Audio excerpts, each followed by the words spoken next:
പാലക്കാട് കരിമ്പിയിൽ 4 വിദ്യാർത്ഥിനികളുടെ മരണത്തിനിടയാക്കിയ അപകടത്തിൽ വിവിധ വകുപ്പുകളുടെ അന്വേഷണ റിപ്പോർട്ട് ഇന്ന് ജില്ലാ കളക്ടറിന് കൈമാറും.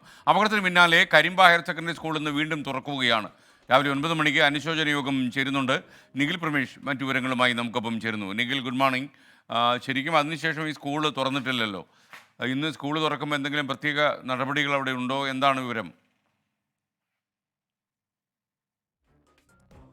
Good morning. ഈ അപകടത്തിന് ശേഷം പിന്നീട് സ്കൂൾ തുറന്ന് പ്രവർത്തിച്ചിട്ടില്ല. ഇന്നിപ്പോൾ വീണ്ടും സ്കൂൾ തുറക്കുകയാണ്. അവിടെ ക്രിസ്തുമസ് പരീക്ഷകൾ പുരോഗമിക്കുകയാണ്.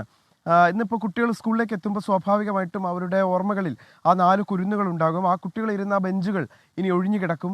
ആ കുട്ടികളുടെ അഭാവം ആ സ്കൂളിൽ നിഴലിച്ച് നിൽക്കും. അതുകൊണ്ട് തന്നെ 9 മണിക്ക് ഒരു അനുശോചന യോഗത്തോടു കൂടിയായിരിക്കും ഇന്നത്തെ ക്ലാസ്സുകൾ ആരംഭിക്കുക.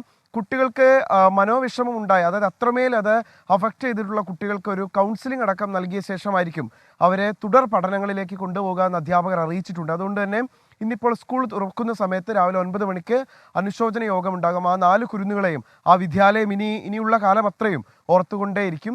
അതിനുശേഷമായിരിക്കും ക്ലാസ്സുകളിലേക്കും പരീക്ഷകളിലേക്കും ഒക്കെ കടക്കുക. എന്തായാലും ഈ അന്വേഷണത്തിൻ്റെ പശ്ചാത്തലത്തിൽ, അതായത് ഈ അപകടത്തിൻ്റെ പശ്ചാത്തലത്തിൽ വിവിധ വകുപ്പുകൾ, മോട്ടോർ വാഹന വകുപ്പ്, പോലീസ്, അങ്ങനെ വിവിധ വകുപ്പുകൾ ചേർന്ന് നടത്തിയ ഒരു അന്വേഷണമുണ്ട്, ഒരു പരിശോധനയുണ്ട്. ആ പരിശോധനയുടെ റിപ്പോർട്ട് ഇന്ന് ജില്ലാ കളക്ടർക്ക് കൈമാറും.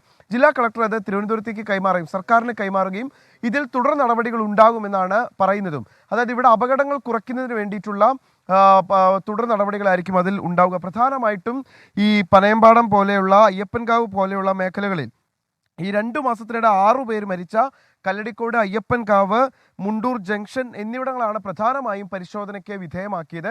ഈ ഭാഗങ്ങളിലെയൊക്കെ നടപ്പാക്കേണ്ട പുതിയ കാര്യങ്ങൾ, അതായത് അശാസ്ത്രീയ നിർമ്മാണം പൂർണ്ണമായി ഒഴിവാക്കി അവിടെ നടപ്പാക്കേണ്ട വികസനങ്ങൾ തുടങ്ങിയ കാര്യങ്ങളൊക്കെ ഈ റിപ്പോർട്ടിലുണ്ടാകും.